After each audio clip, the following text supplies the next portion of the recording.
in, and then we'll get started. Hi, 4 viewers. We appreciate you. Yeah. Yes.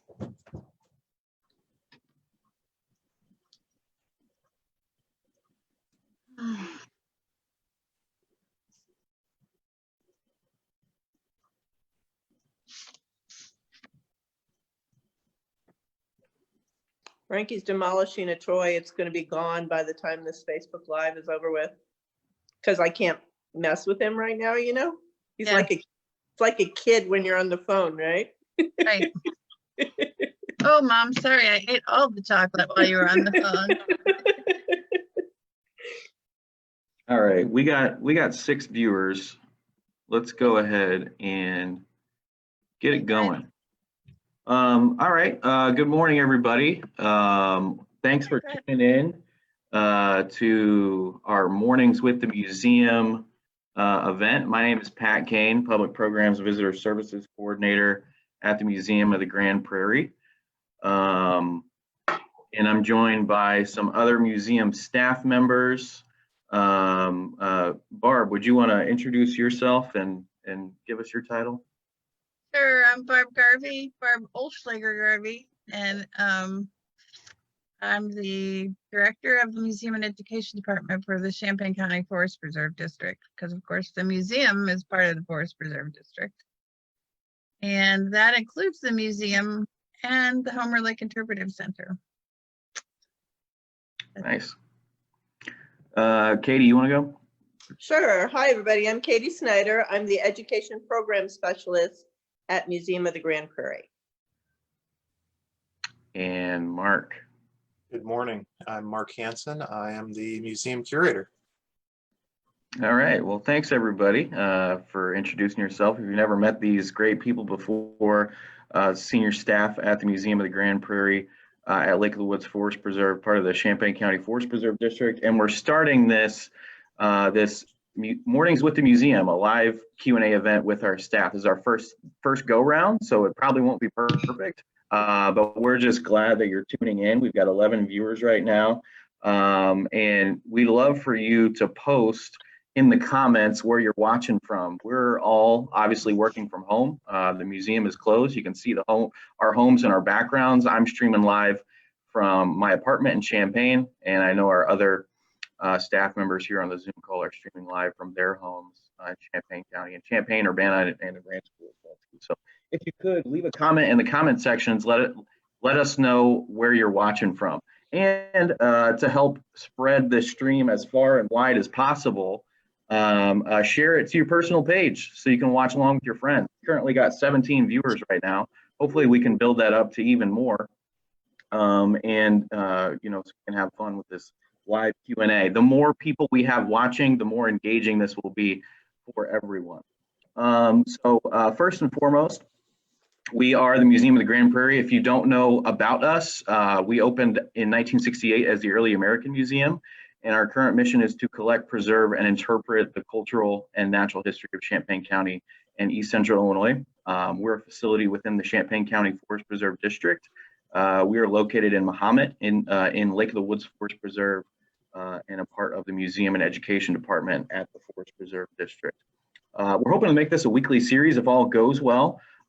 Maybe do it every Wednesday morning. And if you have any ideas or future topics you would like us to discuss, any questions you have for us that you'd like us to discuss on the live stream, send us your ideas in the comments. If you're curious about local history, if you're curious about our thoughts on certain things, if there are those of you out there who may be curious what we think, we're going to try and do this weekly if all goes well, as I mentioned. Maybe we'll have special guests, upcoming news at the museum, discuss different historical subjects and themes, update you on some things, give you some fun facts, simple activities, and more.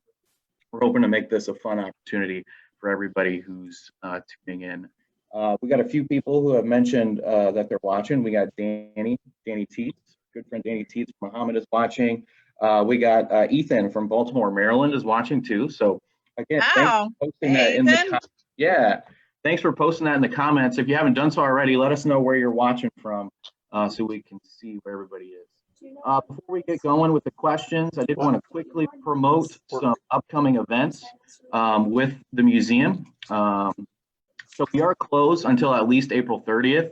The Museum of the Grand Prairie is closed until at least April 30th, but we have, if you haven't noticed, if you follow us on social media, we have ramped up our Museum of the Grand Prairie social media by doing a whole bunch of things, whether it's our Collections Corner series, where we highlight pieces from our museum collection, tell the stories of those artifacts, tell other stories of local history, provided some educational activities for kids. We've done some staff book reviews, virtual exhibit tours, collaborative community events, working with other community organizations, provided fun facts and a whole bunch more.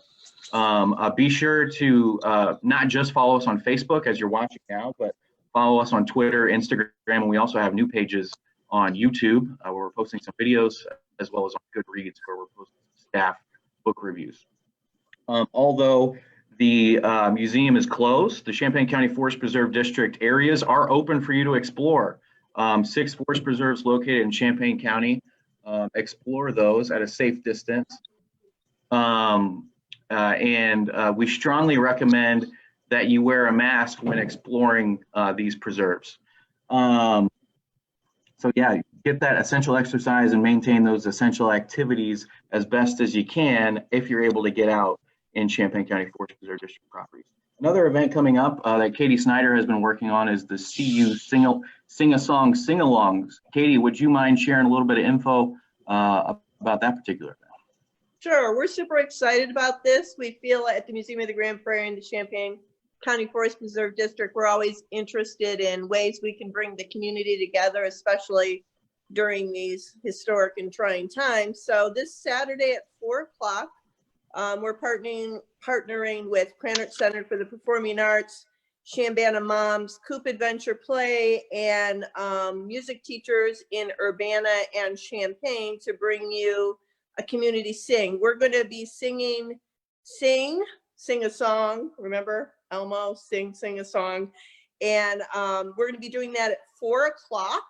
We ask that as many people as possible video themselves singing that song, and we're going to compile all those videos into one Champaign County video of us singing Sing a Song. And we will be posting a little closer to the event the link to upload your videos.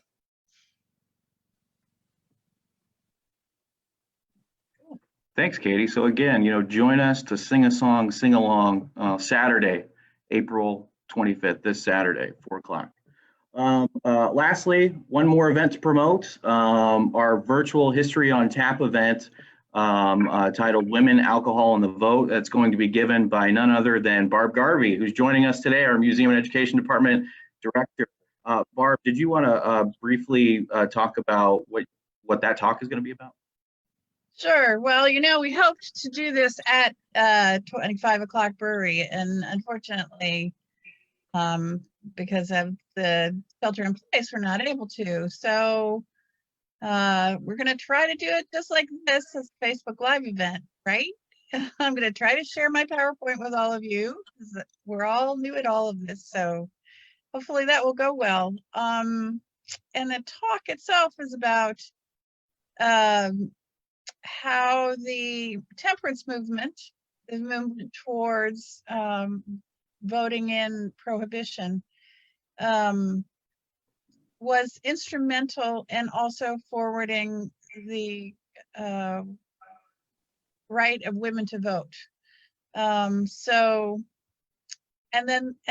on the opposite side, I'll also talk about how particularly the brewers, but the alcohol lobby was against the women's right to vote, mostly because women were overwhelmingly pro-temperance. So that's what the talk will be about, and we have lots of interesting local angles on that. Who was for and who was against, who were the wets and who were the dries. So we'll be talking about that. Right on. Thanks, Barb. And that event is going to be, as Barb mentioned, it's going to be a virtual program, going to happen again right here on our Facebook page, and that's Wednesday, April 29th at 7 o'clock, the History on Tap event. And as Barb mentioned, we hope to have this at 25 o'clock brewery in person So, you could enjoy some nice local brews while watching there. But, maybe stop by and see Tom at 25 o'clock brewery in Urbana beforehand, fill up a growler, and then we can all toast to, the 100th anniversary of women's suffrage this year during that program. Again, Wednesday, April 29th at 7 o'clock. Okay. Well, just a note, Pat, we'll be on the clock, so we'll have to hold virtual drinks up, like maybe Right. empty mugs. Maybe some iced tea or apple juice or something, or coffee. It just looks like beer. Right. Okay, so we're going to go around and start to answer some more questions. Just this is a basic introductory program, trying to introduce you all to us, what we do at the museum. So we thought it'd be good to start off. We got a few questions coming in. We'll address those questions starting off after we kind of introduce what it is that we do. So our first question for the group, what do you do at the museum? What are your main job responsibilities and duties at the museum? So I'll start. Again, I'm the Public Programs and Visitor Services Coordinator at the museum. And I see my main goal in getting people out to the museum and other cultural and historical opportunities throughout the district where people can connect with their history as well as their community. And I do that mainly by designing, planning, and coordinating public programs and events related to the museum's mission, cultural and natural history in Central Illinois and Champaign County, as well as, coordinating programs associated with other historical or cultural aspects throughout the county's Forest Preserve District.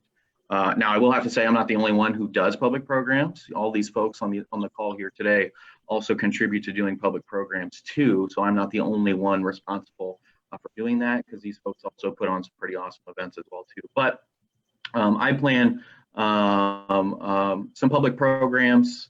These include large festival type events, such as our annual Prairie Stories event in the fall, with a lot of hands-on artisan demonstrations, our annual harvest event, Harvest Fest, where we carve pumpkins and have some other hands-on related activities associated with harvesting, and our annual holiday event to Grandmother's House we go in December. I also coordinate our Museum Monday programs in the summer, our CCFPD summer concert series, coordinate some lectures and some speakers, going to give some talks at the museum as well as throughout the district. We've also done a handful of book signings and film screenings at the museum, but again, I don't do all the programs, but I do a good portion. So a few other things I do. I'm looking at my notes here. I also work to promote and market these programs so people will actually attend. So that may include doing things such as designing promotional flyers, or working with our district's marketing coordinator to design some other promotional materials, as well as working with other members of the department and the district to do so. And I also contribute to our museum social media posts to spread the word about museum happenings and events. Lastly, I oversee operations at the front end of the museum, including our museum store and our amazing customer service associates who staff our front desk. And we're a small staff museum, and I think we work pretty well as a team. So, pitch in where needed in some other areas as well too. But I'll throw it to Mark. Mark, would you want to tell the audience what it is that you do? Sure. Well, basically, I am the collections and exhibit person at the museum. So I manage the museum's collections, acquisitions, loans, just the day-to-day management of that, researcher access. We also have an education collection that our educators and program staff can use. We also develop the new exhibits and make sure we're on top of loans for those, research content, design, basically all those types of things. Probably about 30 minutes. Katie, would you want to go? Sure. So I'm Katie Snyder. I'm the education program specialist. I work with Pat on a lot of public programs. Many of mine are more kid-centered, so I might work on spring break at the museum, our welcoming week activity, make ice cream with a new friend, boneyard events, those kind of things. I supervise and write field trips and participate in the execution of the field trips. I make curriculum tubs for teachers.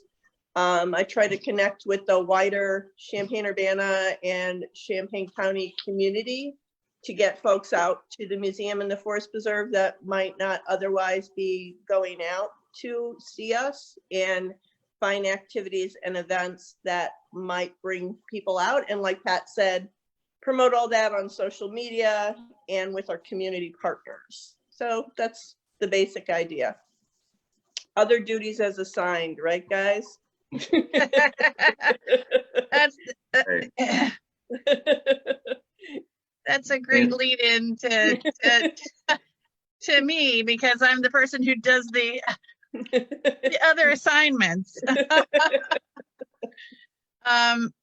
So my primary role is to direct the department, which also includes Hummer Lake Interpretive Center and their staff, although I have a able assistant director, Pam Leiter, who does that across the county.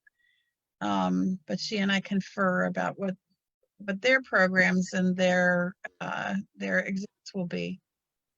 And I also manage the staff at the museum. So I tell all these guys what to do. In a very nice way, and they're very good at handling themselves, so I don't really have to manage them very much. And also manage the museum building, which is a huge building and includes staff areas, collections areas, and exhibit areas, of course. And then I manage the budget for the museum. And then all three of these people are kind enough to let me into their spaces as well. So I get to do some work on exhibits, some work on education programs, some work on public programs, particularly have been, because I used to have Mark's job. I've particularly been interested in having the annual Lincoln Lecture Series continue. So we'll be on the 13th year this year, and I sure hope we can do it. And what else? What is left? I think that's it. And occasionally I get rid of a dead mouse, but but yeah, that's basically what I do. Cool. All right, so that's us in a nutshell, what we do. We did have one question come in that I think we could answer. Question came in, I'll pose it to the group. What do you have in mind for keeping a local record of the COVID-19 crisis? Anybody want to address that? Sure. Mark question, yeah. Yeah, well, we managing collections right now is a little challenging since we can't be in the office. So what we are currently doing is having staff collect all types of different media for us to sort of record this experience. We're also compiling a list of three-dimensional artifacts, which is definitely our sort of our niche, is the three-dimensional artifacts. So compiling a list of artifacts that we want to collect once we sort of get through this crisis, we can go out and both have that media documentation and the three-dimensional artifact documentation to go into our permanent collection. But like I said, because it's pretty difficult to deal with three-dimensional artifacts from home, we're sort of gently easing our way into this collecting thing, so we're not creating another issue. And obviously things that will be important to collect, such as face masks, are actually needed out in the community, so we don't want to be trying to collect things that really have a purpose as we speak. So yeah, in a nutshell, we're starting slow, but hopefully when we get through this, our efforts will definitely ramp up. But keep us in mind for after the fact, right? Absolutely. So if there's a pair of gloves that you're not using anymore, put it aside and after the fact, and hopefully that will come sooner rather than later, but none of us know. That's when Can we, I? Oh, sorry. Yeah. I was just going to pre-plug an event that we haven't listed yet. So we're currently talking to different community friends that we've been working with, and also the art teachers in Champaign and Urbana and throughout the county to work on a virtual art show of students K through 12, which would become part of that record. The virtual art show would become part of that record. So my dog's wanting to be put outside right now. So you hear a little howling in the background. So anyway, we're looking for how students have responded to what's going on in their quarantine lives, anywhere from K through 12. And we will be posting that on Facebook, but just so you know, you could send any sort of photos of art to me at my email address, and we'll be posting that. It's ksnyder@ccftv, but we'll be working on that more and pushing that out more, and that'll become part of the record. good, excellent. Okay. Well, again, thanks for the question. Keep those questions coming. Again, the question was, what do you have in mind for keeping a local record of the COVID-19 crisis for those of us who may just be tuning in? Working at it as we speak. Okay, what about another question? What about how did you get into the profession? What sort of schooling do you have, prior experience, and what motivated you, to get into this type of work? So I grew up in Rantoul, right here in Champaign County, Rantoul, Illinois. Graduated from Rantoul Township High School, go Eagles. And I went to Illinois State University and got a degree in history, social science education, because I, wanted to be a high school history teacher when I graduated college. And I was a high school history teacher at Riverton High School for 2 years. Really loved it. Really loved getting students and young people involved in connecting with history. But I figured I was young and was also interested in working in museums, and saw this job opportunity posted, and I was lucky enough to have an opportunity to interview for the job, and here I am now, getting close to my 3-year anniversary working at the museum. And I wanted to be a history teacher for a while because I wanted to help students connect with history, young students connect with history, much like I did when I was growing up. And I had some awesome experiences with some history teachers and educators, and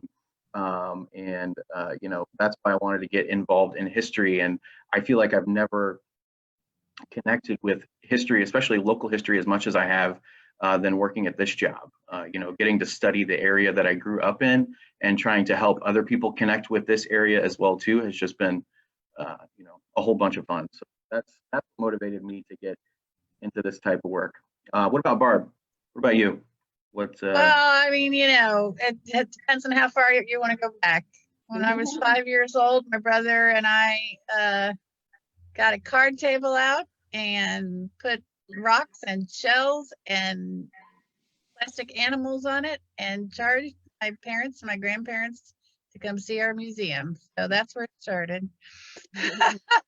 The shorter story is that I grew up in Cincinnati. I came to U of I for grad school in art history. I got a master's degree and a PhD here in art history, but I also had a museum studies course that was run through Institute of Museum and Library Services at Krannert Art Museum. So I did do museum studies course as well. And I worked at Krannert. I worked at the World Heritage Museum, which is the precursor to Spurlock. And I also had 3 kids, so it took me a long time to finish my PhD. And when I finally finished my PhD, I had taken a job as secretary, and no sooner had I done that than I was the museum, the curatorship at the museum came up at the Museum of Grand Prairie, and I didn't know a whole heck of a lot about local history. I knew a lot about medieval history, but not a whole heck of a lot about local history, but I knew museum methods. And so I applied. I had been volunteering for the Early American Museum for years. It wasn't like it was a new thing. And I served as the curator of the museum for 11 years and assistant director for a couple of years. And I've been the director for the last 7 years. 7? Yeah, 7 years. So that's my story. And I'm still putting, stuff out on card tables. Not really. What about you, Katie? So I'm from Park Forest, Illinois, so on the south side of Chicago. Like Pat, I started out at ISU. I taught many years. I was an elementary ed person. I taught in Chicago, the suburbs around Chicago, Champaign and Urbana. Most of my time spent at Stratton Elementary, go Stratton. Then here, I got a master's degree in curriculum instruction, language and literacy, which basically means reading and writing. And I was working on a PhD, and as many people in this town got as far as the dissertation, did not finish that. I did a fellowship with Barb at sometime during all this at Museum of the Grand Prairie. And that's how I got really connected with Museum of the Grand Prairie while I was still a teacher and developing curriculum.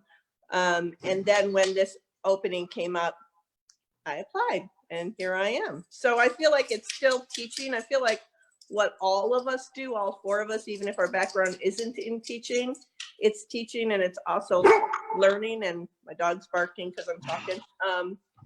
Hey, Frank, sit. Teaching him to sit, teaching him to be a good boy. So anyway, that's me. He'll quiet down once I stop talking. Sit. Oh, hush on. And what about you, Mark? Yeah, I'm a material science guy. I like the things. So I've been working in museums. I started volunteering in museums right out of high school in the collections management, curation areas. Went to school, got undergraduate degrees in geology, history, and anthropology. My major was geology, the others were minors. Then wound up getting a master's degree from the University of Wyoming in anthropology with an archaeology emphasis. Again, sticking with the material culture side of things. So, collections was sort of right up my interest alley. I'm interested in all kinds of history, prehistory, and sort of the stuff that people leave behind that we use to sort of understand their lives and what they were doing. So that's sort of simple me. Cool. All right. A little bit about how we all got where we are now at the museum. It's 10:32. I don't want to keep all of our viewers too long because we did say this will go from 10 to 10:30. So we'll just round out with one last question. And Mark was kind of touching on it a little bit there at the end of his response. What's your favorite historical theme, subject, or time period to study, and why? Let's start with Barb. You go first, Barb. Oh my God, that is the hardest question in the world because they're all so interesting. Whatever is interesting to me right now is what's interesting, man. Well, name a few. I got a few. I got a handful. I wasn't just going to name one, I guess.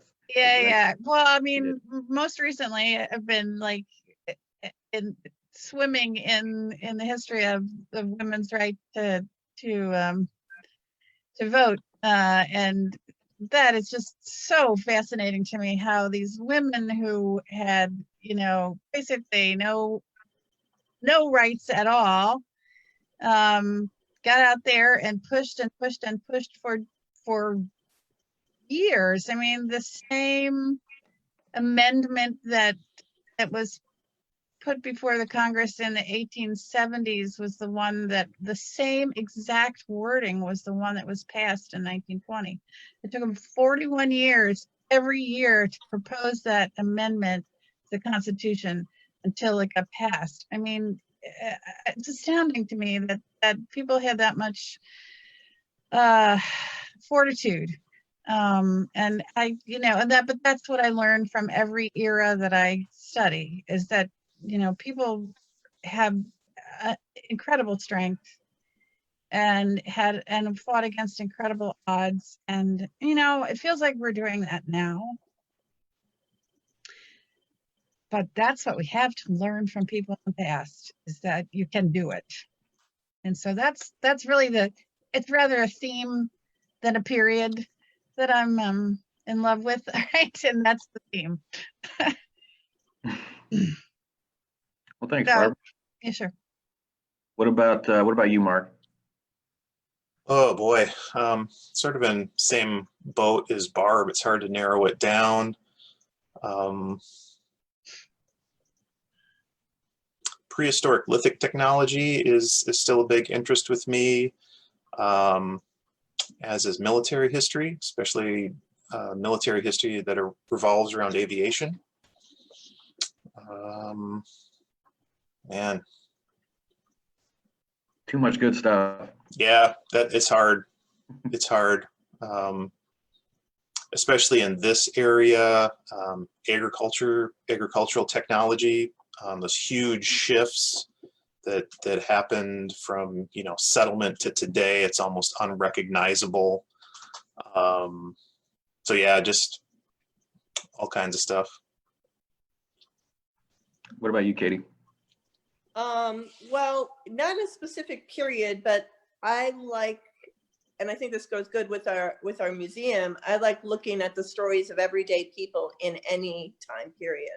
So what we do is like we collect and preserve the stories, the history and the culture of the people of Champaign County. So in any time period, I'm more interested in hearing about the everyday people, not necessarily the people that were at the forefront, not necessarily the people that got the press. Because like, if you think about right now, as Barb said, we're all living a moment in history. So those are the stories that I'm really interested in. And I like to think about and compare and contrast how those, and Barb touched on this, how those go really directly with some stories from the past. Like I've been reading lately about victory gardens and the way people made do with what they had around the house to cook in World War II, and talking to friends about what they're doing to feed their families right now, and people that are making gardens right now. So those are the kind of stories I'm interested in, the just everyday people that make a big difference and are living history and don't even know that they're living history at the time. Right. Right. And I love the way that it intersects too, right? Yeah. The people who knew Abraham Lincoln as a Prairie lawyer didn't know they were going to know one of the giants of history, right? But they knew him right here, right? Right. As a tall, lanky, kind of distant guy. So it local history intersects with the greater story too. And so we tell the stories of everyday folk and the people who are important to our community in the context of a larger picture. It's so cool. Mm-hmm. And all those people that it took to support the person that might have become a historical figure. Right. I've always liked 20th century history. I was especially interested when I was teaching the 1960s in the United States to my students, because there was so much packed into basically one decade in and around the 1960s, and there's a lot to relate to current times as well too. And we noticed that a whole bunch when we were working on our last special exhibit, 1968, A Time for Every Purpose, studying that specific year in history. Just so much going on. And as I mentioned, so much that I think that reminds us of what's currently taking place in many different areas of the world, of the United States, and especially here in Central Illinois. I've also, taken a liking. I've always liked sports history, and seeing how, each historical era of sports history, you can kind of see it somewhat in different ways. You can see little microcosms of what's happening in the larger scheme of things on the outside world. I've enjoyed studying that too, and working at the museum, taking a good appreciation for local history as well too. Learning about, as I mentioned earlier, the area that I grew up in. So that answers that question for us. Before we wind up here, we did have one question come in from Judy Peace, kind of related to the earlier question. She said, would screenshots be the best way to save social media artifacts from COVID? I know you already talked about this topic. Sorry if I missed the answer, and this could definitely be answered later, but would screenshots work to save, if people are looking to save history from this time? Well, we're living in a sort of an interesting time when it comes to collecting, because I think we're probably in one of the first generations where we're living in a digital world, and that's a struggle for collecting. So obviously, for our purposes, something that's three-dimensional that we can touch is preferred. But yes, we have systems in place where we can take digital images, whether they're screenshots or from a digital camera or whatever, to preserve them. It's far better to preserve moments in whatever way we can than not to get them captured in some way. Okay. And we've already collected some screenshots. The first time that the Champaign County Forest Preserve Board ever met by Zoom happened last week, and we have a screenshot of that because that's a big deal. For us, it's being done only by the governor relaxing rules that are in place to keep those meetings all legal and above board, right? And he's relaxed them because of the epidemic. So there's a thing that's directly related, and so it's important that we do capture screenshots as well. Yeah. Okay. Well, it's 10:41. As I mentioned, I didn't want to take up too much of our viewers' time, but that kind of winds up our conversation for this morning. As I mentioned, we're hoping to do this weekly. So if you enjoyed what you watched here, and we certainly appreciate the questions that came in too. If you'd like to have us talk about other things, maybe you have a particular historical subject that you'd want to learn more about, maybe some local history subjects that you're interested in learning more about, or you have some questions for us, send those in to us, via Facebook Messenger, or even just leaving them in the comments of this video would be fine too. And hopefully we can address those in these future mornings with the museum events. But it's been fun. We had, at one point, I think we had 29 people watching, and people tuning in and out over the course of the morning. From as far as we know, as far as Baltimore, Maryland, and of course right here in Central Illinois too. So again, thanks for watching. Do you all have any parting words for anybody watching out there? No, I just want everybody to know that all of us are sorely missing being at the museum, and missing our public, missing the people that we're